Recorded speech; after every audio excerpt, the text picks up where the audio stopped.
Student, आज हम पढ़ेंगे रिवाइव से सिक्स्थ चैप्टर माय चाइल्डहुड। इसके पहले आपने पढ़ा था, लास्ट चैप्टर में आपने पढ़ा था अबाउट एल्बर्ट आइंस्टाइन। ये जो चैप्टर है माय चाइल्डहुड, इसमें आप पढ़ेंगे about APJ Abdul Kalam sir.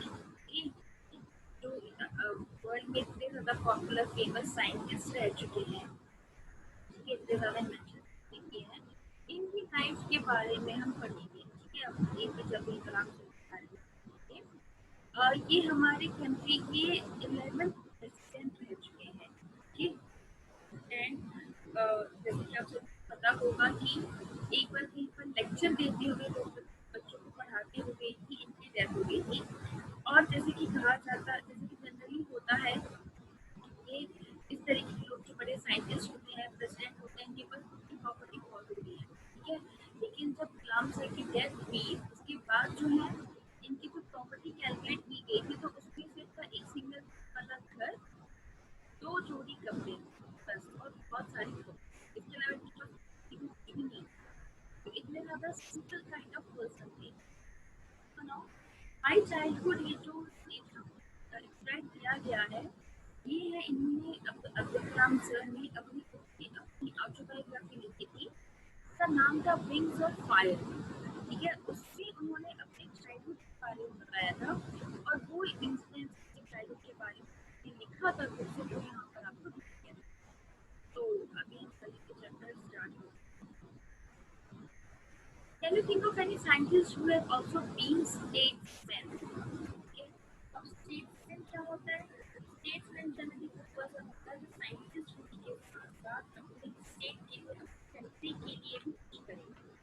ठीक है, एक जो कहते हैं ना कि एक ऑनेस्ट, एक जेन्युइन पर्सन, वो भी मिलना बहुत ज़्यादा जरूरी है। तो ना यहाँ पे अब्दुल कलाम सर के बारे में APJ Abdul Kalam, whose project in space defense and nuclear technology guided India in the 21st century, became 11th president in 2000. इस कलाम सर के बारे में आपको बताइए, जो कि स्पेस साइंटिस्ट थे, स्पेस के प्रोजेक्ट वर्क करते थे, और मेनली डिफेंस न्यूक्लियर टेक्नोलॉजी पर इन्होंने जो है अपना इन्हीं की रिसर्च की वजह से जो हमारी कंट्री है वो 21st century में कदम रखे। जो जो कहते हैं ना कि नई सेंचुरी में एंटर करने के लिए जो भी रिक्वायरमेंट होती है, नई चीज़ की, एक न्यूनेस, एक डेवलपमेंट, वो पॉसिबल है कलाम की वजह से। और 2002 में ये हमारी कंट्री के 11th प्रेसिडेंट बने। In his autobiography, Wings of Fire, he speaks of his childhood. तो इनकी जो ऑटोबायोग्राफी थी उसमें इन्होंने अपने चाइल्डहुड के बारे में बताया है, जो कि अब हम पढ़ेंगे। तो अब हम चैप्टर को स्टार्ट करते हैं। I was born into a middle-class Tamil family in the island town of Rameshwaram in the erstwhile Madras state. My father, Jainulabdin, had neither much formal education nor much wealth. Despite these disadvantages, he possessed great innate wisdom and a true generosity of spirit. He had an ideal helpmate in my mother, Ashiyamma. I do not recall the exact number of people she fed every day, but I am quite certain that far more outsiders ate with us than all the members of our own family put together. तो यहाँ पे Abdul Kalam sir start कर रहे हैं अपने बचपन से लेकर के, अपने बर्थ से, अपनी फैमिली से लेकर के। ये कह रहे हैं कि एक मिडिल क्लास तमिल फैमिली में इनका बर्थ हुआ था। ये लोग जो है रामेश्वरम, मद्रास में जो जगह है रामेश्वरम, छोटा सा आइलैंड टाउन है, वहाँ पर इनका बर्थ हुआ था। इनके फादर का नाम था जैनुलाब्दीन। ओके, अब जैनुलाब्दीन जो है ये ना ही बहुत ज़्यादा पढ़े लिखे थे, ना ही इनके पास बहुत ज़्यादा पैसा था। एक नॉर्मल मिडिल क्लास फैमिली को बिलोंग करते थे, लेकिन इन सब के बावजूद भी, ज़्यादा एजुकेटेड नहीं थे, ज़्यादा पैसा नहीं था, इन सब के बावजूद भी he possessed great innate क्या होता है? innate मतलब किसी पर्सन का नेचर, किसी भी पर्सन की नेचर में जो इनबॉर्न क्वालिटीज होती है, वो क्वालिटीज इनमें थी and and through generosity of spirit. Generosity मतलब काइंड, या बहुत ज्यादा ये काइंड काइंड सोल था इनका। और इन्हें अब अ, इनकी उनकी वाइफ में दैट इज कलाम सर की मदर ने एक एक आइडियल हेल्पमेट, ठीक है, हेल्पमेट मतलब वो पर्सन जो हर किसी भी सिचुएशन में आपका साथ दो। तो कलाम सर की जो मदर है वो एक आइडियल इमेट, एक आइडियल वाइफ रही है अपने husband की। इनका नाम है, इसका नाम है आशिया अम्मा। ये आशिया अम्मा। नाउ फर्दर कलाम सर कह रहे हैं कि हर दिन इनके घर में बहुत लोग आते थे खाना खाने के लिए। वो एग्जैक्ट काउंट नहीं बता सकते हैं, हर दिन कितने लोग आते थे। एक एक जनरल सा फिगर कह रहे हैं कि जितने इनके घर में लोग थे, जितने मेंबर्स थे इनके घर में, उससे ज्यादा बाहर के लोग आते थे खाना खाने के लिए। ठीक है, सो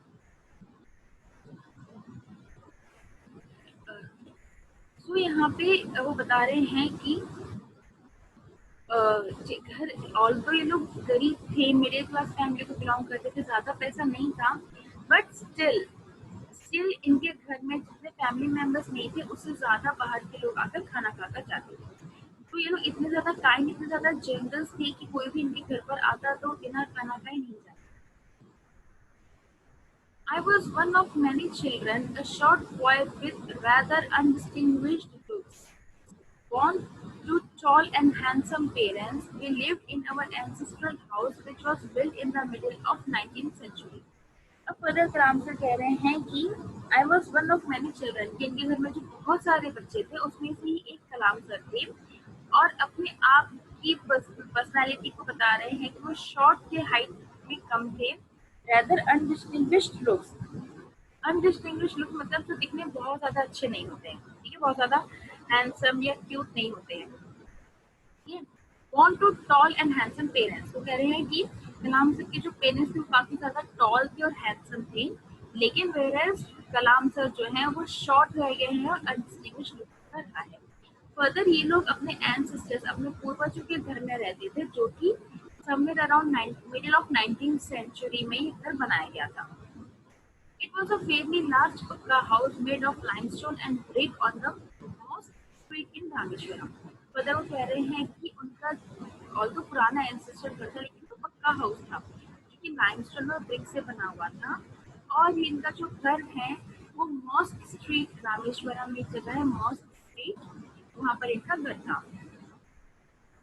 My Australian father used to avoid all inessential comforts and luxuries. However, all necessities were provided for in terms of food, medicine, or clothes. In fact, I would say mine was a very secure childhood, both materially and emotionally. अब further कलाम से अपने father के बारे में कह रहे हैं, मैं ऑस्ट्रेलिया मतलब जो कि बहुत ज्यादा सिंपल भी होते हैं, सिंपल होने के साथ साथ जो बहुत ज्यादा स्ट्रिक्ट भी होते हैं, स्ट्रिक्ट एज डिसिप्लिन वाले पर्सन, कि उन्हें डिसिप्लिन चाहिए और मतलब लाइफ जो है बैलेंस तरीके से चलती, उस तरीके के फादर थे। जो कि जो इन एसेंशियल कंफर्ट्स और लग्जरीज होती है, जैसे कि आज हम लोग हैं कि हमें बहुत सारी लग्जरीज चाहिए होती है, जो चीज़ हमें ज़रूरत की नहीं है तभी वो चीज़ें हमारे पास हैं, ठीक है। लेकिन कलाम सर के फादर ये सारी चीज़ों को अवॉइड करते थे, बट स्टिल जो भी ज़रूरत की चीज़ें होती है, चाहे वो फूड हो, मेडिसिन हो, क्लोथिंग हो, ये पूरी तरीके से इन्हें प्रोवाइड किया जाता था। इनफैक्ट कलाम से कह रहे हैं कि अगर वो कहें एक तरीके से तो उनका जो चाइल्डहुड है वो बहुत ज़्यादा सिक्योर चाइल्डहुड था, both materially and emotionally. Materially मतलब ज़रूरत की सारी चीज़ें होना, and emotionally emotionally sound personality थी। तो इस तरीके से उनके चाइल्डहुड के बारे में बता रहे हैं कि वो तमिलनाडु के रामेश्वरम में उनका बर्थ हुआ था। इनके फादर का नाम था जैनुलाब्दीन, और जो कि बहुत ज़्यादा जनरस और काइंड पर्सन है। इनकी मदर का नाम था आशिमा, जो कि हर एक दिन अपने हस्बैंड की हेल्प करती। और तो ये लोग मिडिल क्लास को बिलोंग करते थे, बट स्टिल इनके घर में हर कोई हर दिन बहुत लोग आकर खाना खाकर जाते थे, कोई ना कोई मिलने आते रहता, जो भी आता खाना खाकर ही जाता। तो इन शॉर्ट देखा जाए तो जितने फैमिली मेंबर्स इन टोटल नहीं थे उससे ज़्यादा बाहर के लोग अपना खाना खाते थे। अब फर्दर यहाँ पे अपने चाइल्डहुड के बारे में कलाम सर और बता रहे हैं कि इनके जो पेरेंट्स थे वो काफ़ी ज़्यादा टॉल एंड हैंडसम थे, बट वेयरएज कलाम सर जो घर के बहुत सारे बच्चों में से एक बच्चे थे जो हाइट में शॉर्ट रह गए और अनडिस्टिंग्विश्ड हो गए, ठीक है। और ये हैं अपने पूर्वज के घर में रहते थे, जो कि 19 से मिड ऑफ 19 सेंचुरी में बना हुआ पक्का हाउस, जो कि मैन्चेस्टर और ब्रिक से बना हुआ था। और इनका घर रामेश्वरी की मॉस्क स्ट्रीट में सिचुएटेड था। ठीक है। और इनके जो फादर थे काफी ज्यादा सिंपल इंसान भी थे, जो कि जरूरत की चीजें ही मतलब जिसकी जरूरत होती चीज हमारे पास होनी चाहिए, इस चीजें बिलीव करते थे और इन एसेंशियल लग्जरीज और कंफर्ट्स को अवॉइड करते थे। बट साइमल्टेनियसली जो भी जरूरत की चीजें होती है वो सारी चीजें प्रोवाइड होती है, चाहे वो फूड हो, मेडिसिन हो, क्लोथ हो, ये सब कुछ पूरी तरीके से प्रोवाइड कराया जाता था फैमिली के मेंबर्स। तो कलाम सर यहाँ कहने थे कि उनका जो चाइल्डहुड है वो बहुत ज्यादा सिक्योर रहा है, बहुत स्टेबल है इमोशनली। ये तो मूविंग ऑन, देखते हैं और कलाम सर अपने बारे में यहाँ पर क्या बता रहे हैं। The Second World War broke out in 1939 when I was 8 years old. For reasons I have never been able to understand, a sudden demand of tamarind seeds erupted in the market. I used to collect the seeds and sell them to a provision shop on Cross Street. A day's collection would fetch me princely sum of 1 anna or anna. तो यहाँ पे अब इस paragraph में कलाम sir अपनी life की पहली कमाई, फर्स्ट इनकम के बारे में बता रहे हैं और बता रहे हैं कि बचपन में उन्होंने क्या क्या काम किए। तो बता रहे हैं कि 1939 में जब सेकेंड वर्ल्ड वॉर चल रहा था, उस टाइम पे कलाम सर सिर्फ 8 इयर्स ओल्ड थे, सिर्फ 8 साल की थी। और उस एज में उन्हें समझ में नहीं आ रहा था कि मार्केट में सडनली टैमरिन सीड्स की डिमांड क्यों बढ़ गई है। टैमरिन टैमरिन मतलब इमली, इमली हम खाते हैं, चलिए टैमरिन कहते हैं। इसके जो सीड्स होते हैं उसकी डिमांड मार्केट में बहुत ज़्यादा बढ़ती थी। क्यों बढ़ी थी ये कलाम सर को नहीं समझ आ रहा था कि वो सिर्फ 8 साल की। तो कलाम सर क्या करते थे, वो इमली के बीज जो सीड्स होते हैं वो इकट्ठा करते थे, इकट्ठा करके नॉर्थ स्ट्रीट की एक प्रोविजन स्टोर मतलब जो छोटी छोटी किराने की दुकानें होती है वहाँ पर वो ले जाकर बेच देते थे। अब पूरा दिन भर वो जैमून सीड्स कलेक्ट करके ले जाकर बेचते, तो इसके बदले पूरे दिन की कमाई उनकी होती थी 1 आना। 1 आना क्या होता है, दैट इज 1 part of 100 और 100 part of 100, that is 1 रुपए में क्या होते हैं, 100 पैसे होते हैं। 1 आना इज 1 पैसा। Yes. तो पूरे दिन कमाई करके उन्हें सिर्फ 1 पैसा मिलता है। My brother-in-law Jalaluddin would tell me stories about the war which I would later attempt to trace in the headlines. In Ranamani, our area being isolated was completely unaffected by war. But soon India was forced to join the Allied forces and something like that, a state of emergency was declared. So now, ये जो brother in law थे जलालुद्दीन, वो हमेशा से कलाम sir को story सुनाया करते थे वॉर की। Story in the sense war में क्या क्या चल रहा है, एक दिन पहले वॉर में क्या क्या चीजें हुई, ये सारी चीजें जलालुद्दीन कलाम सर को बताया करते थे। और यही सारी बातें अगले दिन की न्यूज़पेपर की हेडलाइंस में। डायनामनी वहाँ की न्यूज़पेपर का नाम है। तो उस टाइम पे वहाँ पर न्यूज़पेपर का नाम था डायनामनी। सो जलालुद्दीन जो भी वॉर से रिलेटेड बातें कलाम सर को बताते वो नेक्स्ट के न्यूज़पेपर की हेडलाइन होती थी। अब इनका जो एरिया था दैट इज रामेश्वरम, एक कम्प्लीटली आइसोलेटेड है। ठीक है, मतलब एक कॉर्नर में आके सबसे अलग जगह है, आइसोलेटेड है। इस वजह से यहाँ पर वॉर का कोई इफेक्ट नहीं हुआ था। जैसे अगर आप सेकेंड वर्ल्ड वॉर के बारे में अगर आप पढ़े होंगे तो आपको पता होगा कि वर्ल्ड वॉर के दौरान क्या हुआ था कि सारे वर्ल्ड वर्ल्ड की कंट्रीज को कोई ना कोई एलाइड फोर्स ज्वाइन करना पड़ा। दैट इज जो दो फोर्स के बीच में वर्ल्ड वॉर चल रहा था उसमें किसी न किसी तरीके से ज्वाइन करना पड़ रहा था।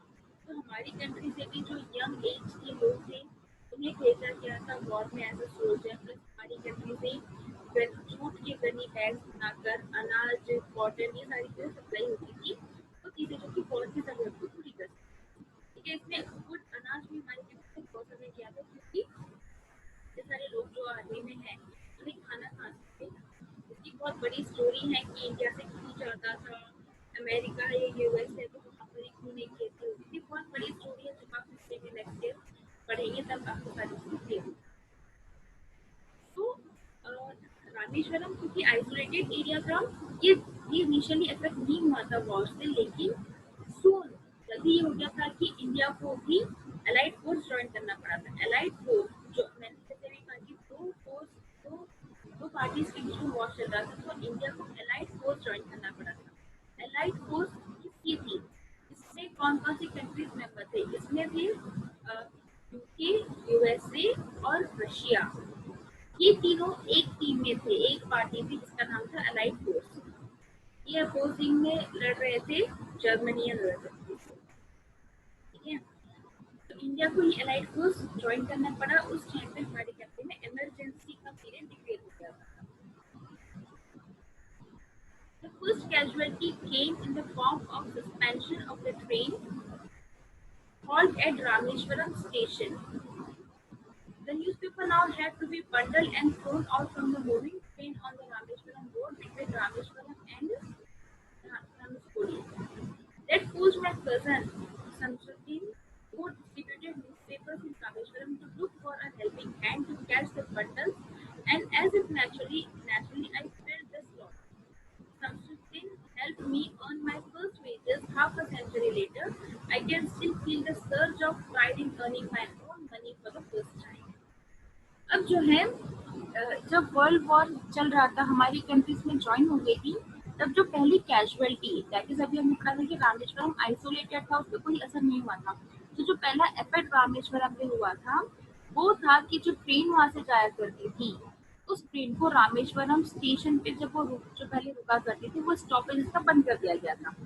ठीक है, पहले ऐसा था कि ट्रेन जाती है, रामेश्वरम स्टेशन पे ट्रेन रुकती, और वहां पर जो है न्यूज़पेपर ट्रेन रूप से आगे रामेश्वरम के स्टेशन पे उतरते, और कलाम सर का कजन शमशुद्दीन न्यूज़पेपर बांटा करता। अब जब वर्ल्ड वॉर के दौरान जब ट्रेन को रोकने से बंद कर दिया गया था, ठीक है, तो ट्रेन का स्टॉप रामेश्वरम के स्टेशन पे बंद कर दिया गया था, तब प्रॉब्लम ये हो गई थी कि अब चलती ट्रेन में से न्यूज़पेपर का बंडल रोड पर फेंका जाता। ठीक है, दैट इज रामेश्वरम और धनुषकोडी, इन दो जगहों के बीच में कहीं पर भी वो न्यूज़पेपर का बंडल चलती ट्रेन से फेंका जाता। अब उनके जो कजन थे संशोधित, पहले तो स्टेशन से पिक कर लेते, अब उन्हें पूरा इधर उधर रास्ता ढूंढना पड़ता था कि न्यूज़पेपर का बंडल कहाँ पर गिरा हुआ है, जिसकी वजह से उन्हें किसी हेल्पर की जरूरत थी। तो यहाँ पर कलाम सर उनके कजन शमसुद्दीन की मदद करते थे कि वो जाकर न्यूज़पेपर ढूंढकर लाए। ये और शमसुद्दीन के साथ वो न्यूज़पेपर बांटा करते थे, और इस तरीके से उनकी जिंदगी की पहली कमाई हुई थी। जो पहली कमाई कलाम सर ने की थी वो थी न्यूज़पेपर डिस्ट्रीब्यूट करना। और इस बात को हाफ a सेंचुरी हो गई है, और इसकी हाफ सेंचुरी के बाद भी कलाम सर को जो है वो प्राइड अभी भी फील होता है, जो पहली कमाई, लेकिन पहली कमाई करने के बाद जो प्राउड फील होता है, वो फीलिंग तब तक भी कलाम सर को नहीं है। ठीक है, तो इस तरीके से कलाम सर ने अपनी पहली कमाई की थी। ठीक है, पहले तो वो वर्ल्ड वॉर स्टार्ट हुआ था, इमली की सीड वो इकट्ठा करके प्रोविजन स्टोर में दिया करते, जिसके बदले उन्हें एक आना, तो एक पैसा उन्हें मिला करता। उसके बाद जब हमारी कंट्री को भी अलाइड फोर्स ज्वाइन करना पड़ा था, तब हमारी कंट्री में भी वर्ल्ड वॉर से इफेक्ट हो रहा था, लेकिन रामेश्वरम आइसोलेटेड है, उसको ज्यादा फर्क नहीं पड़ रहा था। ठीक है, लेकिन जब से ट्रेन का स्टॉपेज रामेश्वरम के स्टेशन पे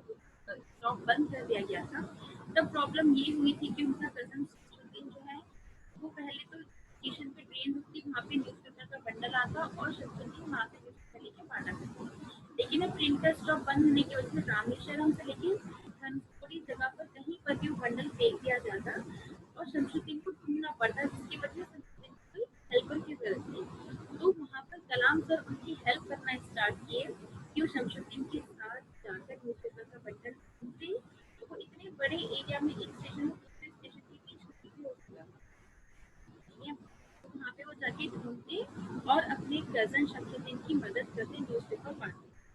इस तरीके से न्यूज़पेपर बेच करके उन्होंने अपनी जिंदगी की पहली कमाई की थी, और इसमें जो प्राउड फीलिंग थी उनकी लाइफ के एंड तक वो फीलिंग उन्हें याद थी कि जो प्राइड मोमेंट, जो प्राउड मोमेंट फील किया था अपनी पहली कमाई करके। तो आई होप यहाँ तक आप सभी को क्लियर है। इसके बाद का फिर हम नेक्स्ट क्लास में